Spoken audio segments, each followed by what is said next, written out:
आदरणीय राष्ट्रीय अध्यक्ष जी, आदरणीय संतोष जी और सभी मेरे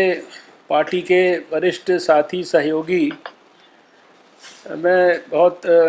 शुक्रगुजार हूँ कि आज ये वीडियो कॉन्फ्रेंसिंग में मुझे भी आपने शामिल होने का सौभाग्य दिया है। अभी जिस स्तर के यहाँ पर मैं देखा, अभी कार्यकर्ता बहुत सीनियर लोग हैं,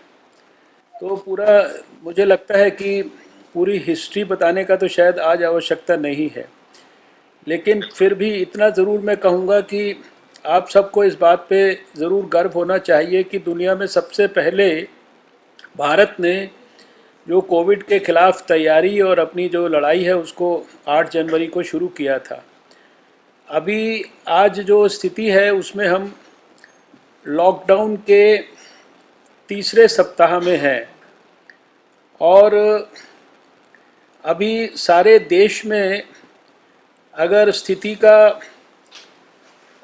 साइंटिफिक विश्लेषण करने की दृष्टि से हम बात करें तो लगभग 431 डिस्ट्रिक्ट्स अभी भी हमारे पास ऐसे हैं जहां ये 2 दिन पहले का डाटा है, ये डायनामिक डाटा है, ये थोड़ा बहुत मामूली चेंज होता रहता है। अभी मैं कार्यक्रम के बाद जो डिटेल्ड जो पावर पॉइंट प्रेजेंटेशन है वो भी संतोष जी के पास और डॉक्टर साहब के पास, डॉक्टर संबित पात्रा जी के पास, जैसा मुझे कहा गया, मैं भेजूंगा, जो आज का लेटेस्ट आज तक का होगा। लेकिन अभी भी 431 डिस्ट्रिक्ट्स तो ऐसे हैं जहां हमारा एक भी केस नहीं है। ये एक प्रकार से हमारे लिए, खासकर संगठन के कार्यकर्ताओं की दृष्टि से, ये भी एक बहुत महत्व की विषय है, क्योंकि हमें इन डिस्ट्रिक्ट्स को तो सबसे पहले जो जहाँ पे बीमारी चली गई है वहाँ तो हम जो भी कंटेनमेंट के मेजर्स कर रहे हैं, लेकिन इन डिस्ट्रिक्ट्स में बीमारी ना जाए, इस काम में जो हमारा जो इस समय सबसे बड़ा मूल मंत्र है, जिसके बारे में सारे बार बार कहा जा रहा है कि जो लॉकडाउन है, इसके जो गाइडिंग प्रिंसिपल्स हैं, इसकी जो एडवाइस है, जो बार बार सब प्रकार के माध्यमों से देश को दी जा रही है, और जो सोशल डिस्टेंसिंग को बार बार स्ट्रेस किया जा रहा है, इसको कैसे संगठन के सहयोग से हम सबसे पहले तो उन डिस्ट्रिक्ट्स को भी हमें प्रोटेक्ट करके रखना है, ये बहुत इम्पॉर्टेंट है। इसलिए उन डिस्ट्रिक्ट्स की जो है स्टेट वाइज जानकारी हम संगठन को दे देंगे और उस जानकारी के आधार पर उसके नाते वहाँ तो सिर्फ जो प्रिवेंशन है उसके लिए स्ट्रैटेजीज़ को स्ट्रेंथन करके, क्योंकि अभी भी लॉकडाउन में जो मैं दिन भर देखता हूँ कि उसका बहुत स्थानों पर बहुत बड़े पैमाने पर वायलेशन होता है। बाज़ारों के अंदर भीड़ दिखती है, मंडियों के अंदर सब्ज़ी बेचने के लिए जहाँ पे लोग जाते हैं वहाँ इतनी भीड़ें लगती हैं। बहुत तरह की डिस्क्रिप्शंस हैं, मैं वो दे सकता हूँ, लेकिन ये सब हमारे लिए एक प्रकार से रिस्क फैक्टर्स हैं। लॉकडाउन का अगर हमें सही मायने में फ़ायदा लेना है तो हमारे लिए ये बहुत ज़रूरी है कि लॉकडाउन के जो गाइडिंग प्रिंसिपल्स हैं उनको सब लोग फॉलो करें। इसमें हमारा संगठन जो है बहुत महत्वपूर्ण भूमिका निभा सकता है। 133 हॉटस्पॉट्स में से करीब 75 डिस्ट्रिक्ट्स हमारे 19 स्टेट्स में है। क्या मेरी बात सबको सुनाई दे रही है? हाँ, सुन रहा है। अच्छा, ठीक, थैंक यू सो मच। तो ये हमारे 19 स्टेट्स में 75 डिस्ट्रिक्ट्स ऐसे हैं जहां देश के सारे कोविड केसेस का 80% से ज़्यादा जो केसेस हैं वो इन्हीं 75 डिस्ट्रिक्ट्स में है, और ये 75 डिस्ट्रिक्ट्स जो हैं वो 19 स्टेट्स के अंदर है। इसके अलावा करीब हमारे 15 ऐसे डिस्ट्रिक्ट्स हैं जो कि 10 स्टेट्स के अंदर हैं, जहां हमारे केसेस थोड़े भले ही कम है, लेकिन वहाँ की पॉपुलेशन डेंसिटी जो है वो ज़्यादा होने के कारण उनको भी हम हाई रिस्क एरियाज़ के कैटेगरी में डालते हैं। और इस तरह से तीसरी एक कैटेगरी है जिसमें कि 43 एडिशनल डिस्ट्रिक्ट्स हैं, जिसमें कि उस स्टेट के अंदर जो है वो 80% से ज़्यादा केसेस का जो है वो उन डिस्ट्रिक्ट्स के अंदर है। यानी कुल मिला के ये हमारा अंदर इंटरनल वर्किंग के लिए एक टेक्निकल क्लासिफिकेशन है, लेकिन ये कार्यकर्ताओं से शेयर करना आपके स्तर के बहुत ज़रूरी था कि ये 133 हॉटस्पॉट्स जो हैं इनको भी हमने फर्दर अपनी जो वर्किंग की दृष्टि से अपने देश में जो हम लोग एडवाइजरीज देते हैं, जिसको हम लोग फॉलो करते हैं, और फॉलो करने के लिए इवन कैबिनेट सेक्रेटरी लेवल से जो है नीचे डीएम लेवल तक, और नीचे डीएम के नीचे भी सर्वेलेंस ऑफिसर लेवल तक जो है वीडियो कॉन्फ्रेंसिंग से बहुत डिटेल्ड जो है बातें डिस्कस होती हैं कंटेनमेंट के बारे में। तो इन डिस्ट्रिक्ट्स में जहां 15 से ज़्यादा केसेस हैं और जहां 15 से कम केसेस हैं, उसके लिए भी थोड़ा सा स्ट्रैटेजी की जो इंटेंसिटी है और उसके जो प्रकार है उसमें थोड़ा सा परिवर्तन है। उसको हम लोग एक तरह से जहां 15 से ज़्यादा है वहां पे हम लार्ज आउटब्रेक कंटेनमेंट कहते हैं, और जहां 15 से कम है उसको हम क्लस्टर कंटेनमेंट कहते हैं। ये तो एक ब्रॉड मैंने आपको इस दृष्टि से बात बताई कि अभी जहां तकलीफ़ है उन ज़िलों के अंदर भी हमारे कार्यकर्ता किस प्रकार से वहाँ की जो कंटेनमेंट की स्ट्रैटेजीज़ हैं उसमें, चाहे वहाँ पे हम लोकल अपनी किस प्रकार से, क्योंकि सब लोग बाहर तो आ नहीं सकते हैं, लेकिन अपने घर में बैठे बैठे भी, और सभी लोग हमारे क्योंकि लीडर्स हैं उनका सभी वहाँ के सिस्टम के लोगों के साथ संबंध है, संपर्क है, उसको वो ओवरसी कर सकते हैं। जैसे प्रधानमंत्री जी ने भी सभी कैबिनेट मिनिस्टर्स को देश के जो स्टेट्स हैं और डिस्ट्रिक्ट्स जो है बांटे हुए हैं। एक तरफ कैबिनेट मिनिस्टर्स के लेवल पर उनके साथ बातचीत होती है और उनके साथ मॉनिटरिंग होती है, फिर उसके फीडबैक्स भी वापस दिए जाते हैं। उस फीडबैक्स के आधार पर भी हम लोग जो है अपने जो भी कुछ उसमें इम्प्रूवमेंट्स इत्यादि करना है। लेकिन जो इन डिस्ट्रिक्ट्स के अंदर हमारे जो प्रमुख कार्यकर्ता और हमारे जो लीडर्स वहाँ पर बैठे हैं, मैं समझता हूँ कि वो वहाँ पर जो कंटेनमेंट की स्ट्रैटेजीज़ हैं उसमें भी, और जहाँ हमारे डिस्ट्रिक्ट्स बिल्कुल अप्रभावित हैं वहाँ पर किस प्रकार से वो प्रभावित ना हो, इसके लिए जितना जो काम है वो कर सकते हैं। मुझे अभी संगठन की दृष्टि से ये एक महत्वपूर्ण विषय दिखता है। बाकी तो अभी जितनी जानकारियाँ आपको सब टेलीविज़न इत्यादि से मिलती हैं, इतने प्रकार के इकोनॉमिक पैकेजेस और वो सारी चीज़ें दी गई हैं। अभी 2-3 चीज़ों के बारे में मैं ज़रूर बताना चाहता हूं, क्योंकि इसके बारे में मीडिया वगैरह में बहुत सारी चर्चाएं चलती रहती हैं। एक मास्क के बारे में बहुत सारी चर्चाएं चलती हैं, एक पीपीई के बारे में जो पर्सनल प्रोटेक्टिव इक्विपमेंट है, जिसको ओवरऑल्स कवरऑल्स बोलते हैं, जिनको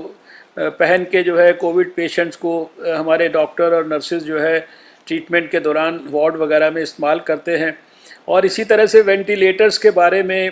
डेडिकेटेड। तो अभी मेरे को इसके बारे में ये बताना है, एक एक के बारे में मैं थोड़ा सा जानकारी ये देना चाहता हूँ कि जो ये हमारे पीपीईज हैं ये सबसे ज़्यादा चर्चा के अंदर हैं, और बहुत जगह पे बहुत सारे जो लोग हैं जो खासकर वेस्टेड इंटरेस्ट हैं या जो लोग हमारे विरोधी हैं, वो किसी न किसी रूप से कोई ना कोई ट्विटर पे इस तरह की खबरें डालते रहते हैं, जबकि हम लोग उनको पूरे फैक्ट्स फिगर्स के साथ जो है बाकायदा, मैं almost every alternate day, third day मेरी देश के सभी स्वास्थ्य मंत्रियों के साथ पर्सनल टेलीफोन पे बात होती है। हर वीक में जो है जो वीडियो कॉन्फ्रेंस से भी होती है, कल भी होने वाली है। और हमारे डैशबोर्ड पे हर एक स्टेट का कितने उनके पास आज पीपीई उपलब्ध हैं, कितने N95 मास्क उपलब्ध हैं, उसका सबका डाटा रहता है, और कितने हमने यहाँ से सप्लाई किए, और हम उससे उनसे क्रॉस चेक करते हैं। तो आप बड़े कॉन्फिडेंस से ये कह सकते हैं, नंबर एक, अभी पीपीई के बारे में आपके लिए ये भी जानना बहुत ज़रूरी है कि ये इस पैंडेमिक से पहले ये भारत में नहीं बनते थे, ये बाहर से इंपोर्ट होते थे, चाइना वगैरह दूसरे स्थानों पे बनते थे। लेकिन जब ये कोविड का वायरस सब जगह आया तो दूसरे देश भी प्रभावित हुए, तो इसका भारत में इंपोर्ट बंद हो गया। लेकिन इसको एक प्रकार से हमारे लिए ये ब्लेसिंग इन डिस्गाइज हो गया। ब्लेसिंग इन डिस्गाइज इस सेंस में हो गया कि आज जब मैं आपसे बात कर रहा हूँ तो हमने अपने टेक्सटाइल मिनिस्ट्री के साथ मिलकर और इसको एक जिहाद के रूप में शुरू किया कि हम कैसे अपने देश में पीपीईज बना सकते हैं। इनका एक क्राइटेरिया होता है, टेक्निकल स्पेसिफिकेशन होती है, इसको बनाने के बाद इनकी कॉम्बिटूर में जाकर टेस्टिंग होती है, और फिर वो टेस्टिंग में अप्रूवल के बाद किसी को जो है दिया जा सकता है। बहुत यानी कठिन नॉर्म्स होते हैं, लेकिन उतने कठिन नॉर्म्स को भी पार करके इस समय जब मैं आपसे बात कर रहा हूँ तो हमने देश में 30 मैन्युफैक्चरर्स को इस बात के लिए तैयार कर लिया है, और उनकी सबकी भी हमारे पास लिस्ट है, हम संतोष जी के पास भिजवा देंगे ताकि वो जिस भी लेवल पे शेयर करना चाहें, जानकारी प्राप्त करना चाहें। और अभी 30 ये जो मैन्युफैक्चरर्स हैं ये हमारे लिए जो है ये पीपीईज वगैरह बना के दे रहे हैं। अभी सारे देश में जितने हमने ये एपिडेमिक शुरू होने से पहले देश के पास पीपीईज थे उससे ज़्यादा हम स्टेट को सप्लाई कर चुके हैं। इस सप्ताह के अंत में हमारे अगले 7 दिन में 15 तारीख तक हमारे पास 10 लाख पीपीईज पर वीक ये हमारे पास उपलब्ध होने शुरू हो जाएंगे और उसके बाद इसकी भी जो है मतलब सप्लाईज आनी शुरू हो गई हैं और उसके अगले सप्ताह के अंदर से 7 लाख पर वीक हमें यानी हमें किसी भी प्रकार से कोई शॉर्टेज नहीं रहेगी। लेकिन इसके बारे में ये हमारे बहुत सारे कार्यकर्ताओं को और प्रमुख लोगों को समझना ज़रूरी है कि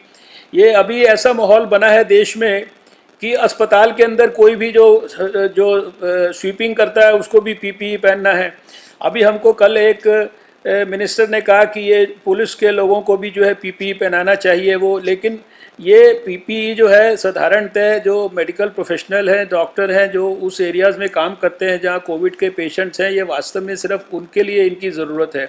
अभी सब लोग कह रहे हैं कि हमको अस्पताल में कुछ भी काम करते हैं तो हमको पीपीई होना चाहिए, या दूसरे इवन सिक्योरिटी वाले भी मांगते हैं, पुलिस के लोग भी मांगते हैं। तो ये हमारे को, और इसमें मेरे को एक बात और कहनी है अपने लोगों को कि हमारी ministry of health and family welfare की जो वेबसाइट है MOHFW, इस साइट के ऊपर हमने सब प्रकार की जानकारियाँ, थॉरोली कॉम्प्रिहेंसिव जानकारियाँ, हम उसको दिन में 2 बार अपडेट करते हैं।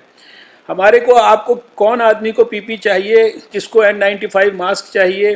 किस चीज़ की क्या गाइडलाइन है, किसी की डेथ हो जाए तो उसको कैसे क्रीमेशन करना है, ये सारी हर चीज़ वहाँ पर उपलब्ध है। इस समय हमारी वेबसाइट पे एक दिन में हमारे पास जो जानकारी है 20 से 22 करोड़ लोग तक उस पर हिट्स लाते हैं, क्योंकि उस पर सबसे ऑथेंटिक इन्फॉर्मेशन है। तो जो भी कार्यकर्ताओं के मन में कोई भी जानकारी के संदर्भ में कोई प्रश्न उठते हैं तो वो उस वेबसाइट पे जाकर उस सब प्रकार की उनको जानकारियाँ, चाहे वो एजुकेशन की हो, चाहे वो समाज के हर वर्ग के व्यक्ति के लिए जो रेलेवेंट जानकारी हो सकती है, प्रोफेशनल के लिए भी, सोशल व्यक्ति के लिए भी, सबके लिए वो वहाँ पर उपलब्ध है। लगभग इसी प्रकार से N95 मास्क के बारे में हमारे पास पर्याप्त मात्रा में हमने स्टेट्स को उपलब्ध कराए हैं और उनकी भी इसी तरह से एक रेगुलर सप्लाई अभी देश भर में आने वाले, भगवान ना करे कि ये हमारी जो स्थिति है, मुझे व्यक्तिगत तौर पर यह विश्वास है कि ये स्थिति को हम लोग पूरी तरह से काबू कर लेंगे, क्योंकि हमने इसको चारों तरफ से इसको पकड़ के ब्लॉक किया हुआ है। सारे रास्ते जितने भी हैं हमने उन पर प्रयास अपने लगाए हुए हैं। लेकिन भगवान ना करे अगर स्थिति किसी भी कारण से बिगड़ती है तो भी उस परिस्थिति के लिए भी देश के अंदर जो आवश्यकता पड़ती है तो उसमें सबसे पहले बेड्स की है या स्पेशल हॉस्पिटल्स की है। तो अभी 500 से ज़्यादा तो जो देश में हमने जो कोविड के पेशेंट्स को ही डेडिकेटेड हॉस्पिटल्स हम लोगों ने कर दिए हैं, और सभी डिस्ट्रिक्ट्स लेवल तक, स्टेट लेवल तक हम ये आग्रह पूर्वक उनको कह रहे हैं कि जहाँ पे सिर्फ कोविड के मरीज़ भर्ती होंगे ऐसे अस्पतालों को आप नोटिफाई करिए। वो भी जानकारी हमारे पास है कि कहाँ पर अभी तक नहीं नोटिफाई हुए हैं, वो भी हम संतोष जी के पास भेज देंगे, वो भी अपने स्तर पर उसके अंदर जो है। लेकिन और इसी के साथ साथ एक्सक्लूसिवली डेडिकेटेड लगभग इस कोविड के अस्पतालों में तो जो बेड्स हैं ही वो भी काफ़ी बड़ी संख्या है, उसका भी स्टैटिस्टिक्स आपके पास आ जाएगा। 2 लाख के करीब बेड्स जो हैं हमने और इसके अलावा जो है रिज़र्व करके रखे हैं सारे देश में, जो दूसरी फैसिलिटीज़ में है। 50,000 से ज़्यादा ICU के बेड्स रिज़र्व किए हुए हैं। बीच में वेंटिलेटर्स के बारे में बहुत ज़्यादा चर्चा चली है, तो वेंटिलेटर्स के बारे में मुझे ये कहना है कि ये भी हमारे लिए एक प्रकार से ब्लेसिंग इन डिस्गाइज की तरह सिद्ध हुआ है। बहुत सारे अभी भारत के अंदर भी जो है लोकल वेंटिलेटर्स की मैन्युफैक्चरिंग के ऊपर जो है इनिशिएटिव्स लॉन्च हो गए हैं, और इसमें हम हैंड होल्डिंग कर रहे हैं ऐसे लोगों की, उनको हेल्प कर रहे हैं। करीब 18,000 वेंटिलेटर्स तो जो रूटीन में बाकी जगह इस्तेमाल होते हैं, उसके अलावा 18,000 वेंटिलेटर्स हमने एक्सक्लूसिवली कोविड के जो बेड्स हैं उनके लिए रिज़र्व करके अलग रखे हैं। और इसके ऊपर लगभग 48,000 के ऊपर हमने और ऑर्डर्स दिए हुए हैं, जिनकी आपूर्ति जो है वो इस महीने अप्रैल में, कुछ की 15 मई तक, कुछ की आगे, ऐसे करके होती जाएगी। वेंटिलेटर्स के बारे में मुझे एक और बात कहनी है जो आपके स्तर के लोगों को ज़रूर, कि वेंटिलेटर्स की जो आवश्यकता है ये बहुत ही छोटे से परसेंटेज को, 1-2% को भी शायद अभी नहीं हो रही है। अभी आजकल भी हम लोग अपने, जब स्वास्थ्य मंत्रियों से मैं बात करता हूं तो सबसे पहले उनसे मैं यही पूछता हूं कि आपके यहाँ जो मरीज़ भर्ती हैं उनका स्वास्थ्य कैसा है, उसमें से कितने लोग ऑक्सीजन पर हैं, कितने लोग उसके अंदर आईसीयू में हैं और कितने लोग वेंटिलेटर पे हैं। तो वैसे तो दुनिया का भी आंकड़ा है कि बहुत कम लोग, लेकिन हमारे यहाँ उससे भी कम जो है वेंटिलेटर्स के ऊपर हैं। यानी 80% लोग तो ऐसे हैं जो जिनको ज़्यादा सिम्टम नहीं होता है, थोड़ा बहुत मामूली बीमारी होती है, उनको तो शायद आने वाले समय में अगर बड़ी आपदा आती है तो हमारी योजना यह है कि उनको शायद हम अस्पताल के अलावा की जो व्यवस्थाएं हो सकती हैं, जैसे कोई होटल्स हो सकते हैं, ऐसे कोई गेस्ट हाउस हो सकते हैं, वहाँ जहाँ मिनिमल मेडिकल केयर की ज़रूरत होगी लेकिन उनको हम आइसोलेट कर सकते हैं, अलग अलग कमरों में वहाँ पर रखा जाएगा। और बाकी जो जिनको हॉस्पिटलाइजेशन की ज़रूरत है वो करीब 20% लोग, उनको ऑक्सीजन और वेंटिलेटर्स जिनको ज़रूरत होगी, आवश्यकता होगी, उनके लिए जो है वो व्यवस्था की जाएगी। तो कहने का अभिप्राय इसी के साथ साथ जो बहुत सारी जो दवाइयाँ हैं, यानी जिनकी अभी खासकर आजकल खासकर ये जो हाइड्रोक्सी क्लोरोक्वीन है और एजिथ्रोमाइसिन है, इसके बारे में बहुत पिछले दिनों में रिसर्च हुआ है कि ये प्रिवेंटिव दवा की तरह भी और कुछ एक्सट्रीम जो क्रिटिकल केसेस में ट्रीटमेंट की तरह भी प्रिवेंटिव हेल्थ वर्कर्स के लिए, और जो क्रिटिकल केसेस है उसमें ट्रीटमेंट की दृष्टि से इसका तो उसकी भी पर्याप्त मात्रा में उपलब्धता, जो चीज़ों की आवश्यकता पड़ सकती है उसको हमने एक्सट्रीम्स को इमेजिन करके और आने वाले कई महीनों तक हमारे पास क्या क्या चीज़ों की ज़रूरत पड़ सकती है वो सारे पर्याप्त हम लोगों ने मोटे तौर पर इंतज़ाम किए हैं। तो ब्रॉडली ये कुछ चीज़ें जो मुझे लगता है कि आज जिनके ऊपर थोड़ा सा ज़्यादा चर्चा होती है वही मैंने आपके साथ अभी शेयर किया है, लेकिन मैं डिटेल्ड एक आपके पास प्रेजेंटेशन जिसमें बहुत तरह की डिटेल्ड बातें हो सकती हैं वो आपके साथ शेयर कर लूँगा संतोष जी। आप जिसको भी आगे शेयर करना चाहें उसमें से जो भी इंफॉर्मेशन जिस तक भी पहुंचाना चाहें वो आप उसको पहुंचा सकते हैं। और